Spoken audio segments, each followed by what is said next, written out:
السلام علیکم everyone, welcome to Farwa Khalid novels official channel. کیسے ہیں آپ سب؟ امید کرتی ہوں آپ سب خیریت سے ہوں گے۔ اس سے پہلے کہ ناول کا آغاز کریں، جلدی سے جا کر ہمارے چینل کو سبسکرائب کریں، ویڈیوز کو لائک کریں، بیل آئیکن پریس کرنا نہ بھولیں تاکہ آنے والی تمام ویڈیوز کی نوٹیفیکیشن آپ کو مل سکیں۔ ناول عشق باز از قلم فروا خالد کے نمبر 20۔ کیا ہوا میری بچی کو؟ ندرت بیگم عدنان کے منہ سے ساری بات سنتی پریشانی کے عالم میں اپنی جگہ سے اٹھی تھی، جبکہ باقی سب تو عدنان کے لبوں سے ایزل کے باز کی شان و شوکت سن کر باہر کی جانب بڑھنے ہی لگے تھے جب اسی لمحے آریان ایزل کو باہوں میں اٹھائے اندر آتا دکھائی دیا تھا۔ کیا ہوا ایزل کو؟ اسے یہاں لٹا دیں۔ شبانہ چچی کے لہجے میں ایک دم سے ممتا آن سمائی تھی۔ وہاں کھڑی لڑکیاں جہاں اس کی چارمنگ پرسنالٹی دیکھ کر اپنے ہوش بھلا چکی تھیں، وہیں مرد حضرات تو اتنی بڑی شخصیت کو اپنے گھر دیکھ کر یقین ہی نہیں کر پا رہے تھے۔ ندرت بیگم کے علاوہ کسی کو بھی ایزل کی فکر نہیں تھی۔ یہاں آریان نے لب بھینتے اس جنجال پورے کو دیکھا تھا۔ ایزل ابھی بھی اس کی باہوں میں تھی، جسے وہ اتنے آرام اور استحقاق سے اس کے گھر والوں کے سامنے اٹھائے کھڑا تھا جیسے وہ انسان نہیں کوئی نازک سا پھول ہو جس کی ملکیت اسی کے پاس ہو۔ بیٹا، اسے اندر لے آئیں۔ ندرت بیگم نے آریان کو اپنے ساتھ ایزل کے روم میں آنے کا کہا تھا۔ آریان ان سب لوگوں کو ہونک بنا دیکھ ایزل کو لیے اس کے روم میں آتا بیڈ پر لٹا گیا تھا۔ کیا ہوا ہے میری بچی کو؟ یہ بے ہوش کیوں ہے؟ ندرت بیگم ایزل کا ہاتھ تھامے تشویش زدہ لہجے میں بولی تھی۔ پریشانی کی بات نہیں، ابھی تھوڑی دیر میں ہوش آ جائے گا انہیں۔ آریان ایک نظر اس کے بے سود وجود پر ڈالتا بنا مزید بھی بات کیے پلٹ گیا تھا، جہاں باہر وہ سارے لوگ اس کا راستے میں کھڑے ملے تھے، جن میں سے کسی کو بھی ایزل کی فکر نہیں تھی۔ سب اس سے بات کرنے کے لیے پرجوش تھے، جو بات اسے بہت بری لگی تھی۔ سر آپ پلیز بیٹھے نا۔ ذیشان تیز سے آگے آیا تھا۔ شکریہ۔ وہ ان سب پر ایک چڑتی نظر ڈالتا وہاں سے نکل گیا تھا۔ یہاں آؤ۔ پھر سے صوفے سے ٹیک لگا کر ٹانگ پر ٹانگ چڑھاتے اس نے پسٹل کے اشارے سے مسفرہ کو اپنی جانب بلایا تھا۔ امینا بیگم نے اس کا ہاتھ اپنی گرفت میں سختی سے جکڑ رکھا تھا، جسے ان سے آزاد کرواتی وہ خود کی اٹھ گئی تھی۔ اس شخص کے بلانے پر نہ جانے جس انجام کیا ہو سکتا تھا وہ اچھی طرح جانتی تھی۔ دھیرے دھیرے چلتی وظیفے سے کچھ فاصلے پر جا کھڑی ہوئی تھی۔ ابھی کچھ دیر پہلے یہ شخص اس جس حال میں دیکھ چکا تھا، مسفرہ کی نگاہیں کچھ زیادہ ہی شرمساری سے جھکی ہوئی تھیں۔ میں نے کیا کہا تھا؟ ہاسپٹل میں ہی رہنا آج رات؟ پھر کیوں آئی ہو وہاں سے؟ یہ ناچ گانا کرنے کے لیے؟ اس شخص کی کاردار پھنکارتی ہوئی آواز اس کی سماعتوں سے ٹکرائی تھی۔ اس کی آنکھوں کی سرخی بھی آج پہلے سے زیادہ بڑھی ہوئی تھی۔ وہ اس کی جانب جھکا ایسے بات کر رہا تھا جیسے ان دونوں کے علاوہ وہاں اور کوئی موجود ہی نہ ہو۔ مسفرہ کا پورا وجود تھر تھر کانپ رہا تھا۔ وہ کچھ بھی نہیں بولتی تھی، نہ وہ ابھی بھی کچھ بولنے کی جرات کر سکتی تھی۔ ابھی اپنے اس پورے خاندان کے سامنے میری بینڈیج کرو گی تم؟ آجاؤ شاباش۔ اس کی خاموشی پر وہ مزید غضبناک ہوا تھا۔ مسفرہ نے نگاہیں اٹھا کر اس کی جانب ملتجی نگاہوں سے دیکھا تھا۔ وہاں لوگوں کی جو حالت تھی، اسے ڈر لگ رہا تھا کہ اسے کسی کو کچھ ہو نہ جائے۔ اسے اپنی ماں کی فکر ہوئی تھی، جن کی حالت اسے ان گنڈوں کے بیچ کھڑے دیکھ خیر ہو چکی تھی، مگر یہ شخص رحم کر جائے ممکن ہی نہیں تھا۔ وہ صوفے پہ بیٹھتا اپنی شرٹ اتار چکا تھا۔ اس کا کسرتی وجود متاثر کن تھا، مگر مسفرہ کے ہاتھ لرز اٹھے تھے۔ واو، مجھے اس کا فیس دیکھنا ہے، یہ کتنا گڈ لکنگ ہے، جیسے بالی ووڈ کی موویز کا کوئی ہیرو ہے۔ صوبیہ فائزہ کے کان میں منمنائی تھی، جس پر فائزہ نے اسے جن نگاہوں سے دیکھا تھا دوبارہ کچھ نہیں بول پائی تھی، مگر اس کی آنکھوں میں اترتی ستائش واضح تھی۔ صرف صوبیہ نہیں، وہاں موجود باقی بھی کچھ لڑکیوں کے یہی جذبات تھے۔ بس ایک سولی پر لٹکی کھڑی مسفرہ ہی تھی، جس کا بس نہیں چل رہا تھا کہ اس شخص کی پسٹل کھینچ کر ساری گولیاں اس کے سینے میں اتار دے، لیکن ہمیشہ کی طرح وہ ایسا صرف سوچ سکتی تھی۔ گلاب خان کے میڈیکل باکس رکھتے ہی وہ آگے بڑھی اس کی بازو کا معائنہ کرنے لگی۔ اس شخص نے اپنے بازو کا ذرا سا بھی خیال نہیں رکھا تھا، پٹی پوری طرح سے خون سے بھر چکی تھی۔ یہ زخم جب تک ٹھیک نہیں ہونا تھا، اس کی جان ہی عذاب میں رہنی تھی، اس لیے مسفرہ نے اس کی اچھے سے بینڈیج کرنے لگی۔ وہ اس کی جانب جھکی کھڑی تھی، اس کے وجود سے اٹھتی پھولوں اور مہندی کی مہک زاویار کے حواسوں پر چھانے لگی تھی۔ وہ محسوس نہیں کرنا چاہتا تھا، مگر پھر بھی اس کا دھیان مسفرہ کے مہکتے سراپے کی جانب جا رہا تھا۔ جھکی ہونے کی وجہ سے اس کے بالوں کی ناگن چٹیاں، جس میں فائزہ نے پھول جڑ دیے تھے، وہ بھی آگے آن گری تھی۔ ایک دو بار ذیکے کے بازو سے بھی ٹکرائی تھی، مگر وہ خود کو انجان ظاہر کرتا نامحسوس طریقے سے اپنا ہاتھ پیچھے کر گیا تھا۔ مسفرہ کی کلائی میں پڑی چوڑیوں کی چھنکار رئیس کی کسر پوری کر دی تھی۔ زاویار کو اندر سے ابال اٹھنے لگے تھے۔ اسے یہ سب کچھ بالکل بھی پسند نہیں تھا۔ وہ کبھی بھی اپنی مرضی کے بغیر کچھ بھی برداشت نہیں کرتا تھا۔ اس وقت بھی یہی ہوا تھا۔ مسفرہ پوری توجہ کے ساتھ بینڈیج کرتی جلدی جلدی اپنا کام نپٹانے کی کوشش کر رہی تھی، جب زاویار اس کی کلائی اپنی وحشیانہ گرفت میں جکڑ چکا تھا۔ ادھر آؤ۔ اس نے مسورہ کو پیچھے جھٹکتے صوبیہ کو بلایا تھا۔ اس کی اس جانب نگاہ اٹھنے کی ایک بار سب لوگوں میں خوف و ہراس پھیل گیا تھا۔ جب مسورہ ہونک بنی کھڑی اس شخص کی آنکھوں کا رنگ مزید سرخی مائل ہوتا دیکھ رہی تھی۔ اس نے تو کچھ بھی نہیں کیا، پھر اس شخص کو اچانک سے کیا ہوا تھا؟ اس کے اوپر سے یہ سب اتارو۔ اس نے صوبیہ کو مسورہ کی جیولری اتارنے کا حکم جاری کیا تھا، جس پر مسورہ غصے کی انتہا پر پہنچتی اپنی مٹھیاں بھیج گئی تھی۔ یہ شخص اسے کسی بے جان گڑیا کی طرح ہی ٹریٹ کرتا تھا۔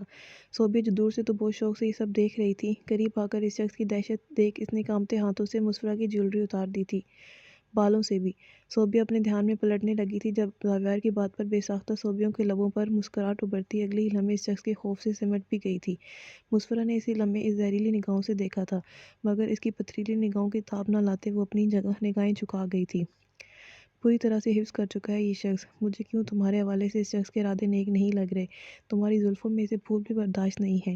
صوبیہ اس کے بالکل ساتھ لگی کھڑی زیر لب بڑبڑاتی ہوئے بولتی اس لمحے مسورہ کا پارا مزید ہائی کر گئی تھی۔ اب پھر وہ سکون سے صوفے پر بیٹھتا اس کے سامنے اپنا بازو پھیلا گیا تھا، مگر پھول نکل جانے کے باوجود اس لڑکی کی مہک بہت ہی دل فریب تھی، جس پر وہ مٹھیاں بھینتا اپنا دھیان اس کی جانب سے ہٹانے کی کوشش کرنے لگا۔ مسورہ بینڈیج کرتے پیچھے ہوتی واپس امینا بیگم کی آغوش میں جا چھپی تھی۔ شرٹ پہنتا وہ اپنی جگہ سے اٹھ کھڑا ہوا تھا۔ اسے اٹھتے دیکھ سب لوگ آپس میں سمٹ گئے تھے، چہرے پر خوف کے سائے آن ٹھہرے تھے۔ زیکی چلتا ہوا عاقب کی جانب آیا تھا اور اسے گریبان سے جکڑتا اپنے مقابل کھڑا کر گیا تھا۔ طاہرہ بیگم کے لبوں سے خوف کے مارے چیخ نکلی تھی۔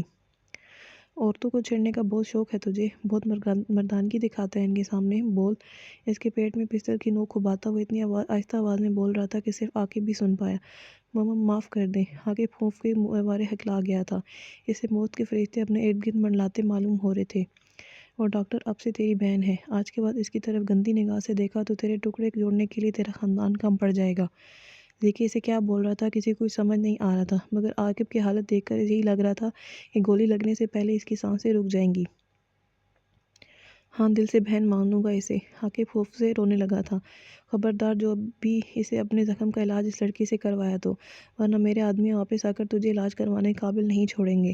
عاقب کو سمجھ نہیں آ رہا تھا کہ وہ کس علاج کی بات کر رہا ہے، مگر اگلے ہی لمحے زیکی کے اپنے عمل سے سمجھا گیا تھا۔ وہ اسے دور ہوتا اسے کسی بازو پر اپنی پسٹل سے وار کر گیا تھا جس سے اس نے مسورہ کو مارنے کی کوشش کی تھی۔ گولی کی آواز پر سب کے لبوں سے چیخ نکلی تھی، مگر زیکی کو دیکھ سب اپنی جگہ ساکت پڑے رہے تھے، جو پلٹتے ہوئے ایک سرد نگاہ ڈاکٹر مسورہ بخشی پر ڈالتا اسے مسمرائز سا کر گیا تھا۔ اس کی بھوری کنجی آنکھیں ماسک سے جھانکتے اسے لمحے سحر انگیز لیے ہوئی تھیں۔ بلا شبہ وہ ایک شاندار مرد تھا، جو دیکھنے والوں کو اپنے آگے چاروں شانے چت کر لانے کی صلاحیت رکھتا تھا۔ وہ وہاں سے پلٹ گیا تھا۔ سب لوگ حیرت زدہ سے ان عجیب و غریب ڈاکوؤں کی فوج کو دیکھ رہے تھے، جنہوں نے ان سے ایک سکہ تک نہیں مانگا تھا۔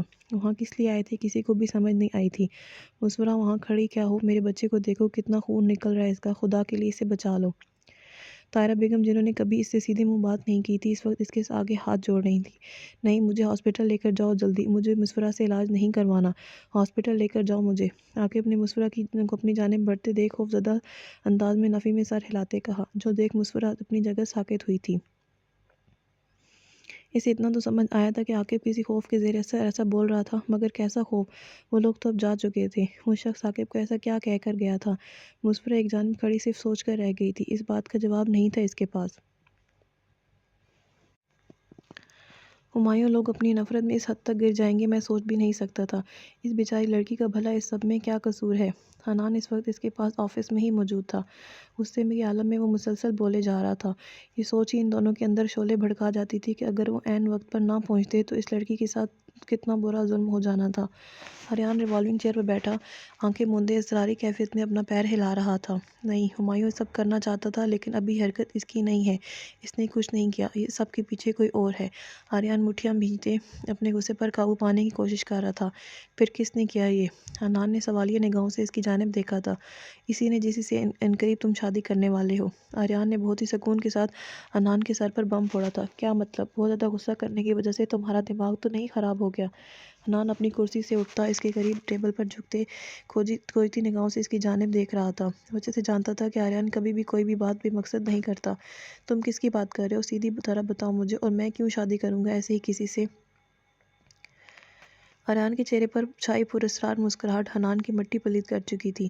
بظاہر پورے خاندان اور دنیا کے سامنے اپنے کام سے کان رکھنے والا ذہین اور سلجھا ہوا بزنس مین آریان خانزادہ اندر سے کتنا بڑا کھلاڑی اور شاطر انسان تھا، اس بات سے ابھی تک حنان کے سوا کوئی بھی واقف نہیں تھا۔ اس کے دشمن ہمیشہ اس کی ظاہری شخصیت دیکھ کر ہی مار کھا جاتے تھے۔ ریحام کریم اللہ، اسی سے شادی کرو گے تم؟ اس کی آنکھیں کسی احساس سے لال ہوئی تھیں، جبکہ حنان اسے خونخوار نگاہوں سے دیکھتا پیچھے کرسی پر ڈھہ گیا تھا۔ خدا کا واسطہ ہے مجھ پر تھوڑا رحم کرو، وہ ایک انتہائی بدتمیز اور خود سر لڑکی ہے، میں قابو نہیں کر پاؤں گا اسے، ویسے بھی وہ تم سے محبت کرتی ہے، تم ہی کر لو نا اس سے شادی۔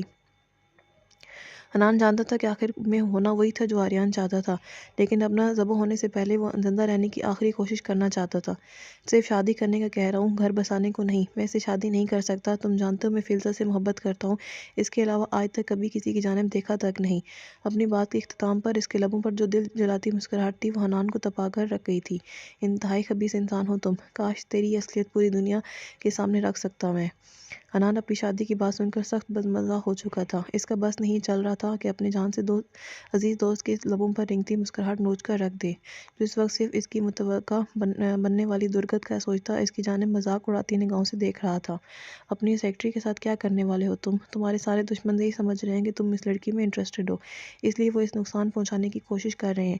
میں تو کہتا ہوں اس جاب سے نکال دو، وہ معصوم غلط پھنس جائے گی۔ ہاں، حنان ایزل کے معاملے میں اس سے تھوڑی نرمی کا طلبگار تھا۔ انہیں غلط فہمیوں کی وجہ سے تو میرے دشمن ابھی تک نقصان پر نقصان ہی اٹھا رہے ہیں، کیونکہ انہیں ابھی تک آریان خانزادہ کی پسند ناپسند کا پتہ ہی نہیں چلا۔ انہیں پتہ ہونا چاہیے مجھے فلزہ جیسی بے باک لڑکیاں پسند ہیں، اور اس سیکرٹری جیسی ڈری سہمی عام سی لڑکیاں نہیں، اور تمہاری اس معصوم کو ریجیکٹ کر دیا تھا میں نے، اسی شوق تھا میرے ساتھ کام کرنے کا۔ اب پورا کرے اپنا شوق، پوری دنیا کی حفاظت کرنے کا ٹھیکہ میں نے تو نہیں اٹھا رکھا نا۔ ناول جاری۔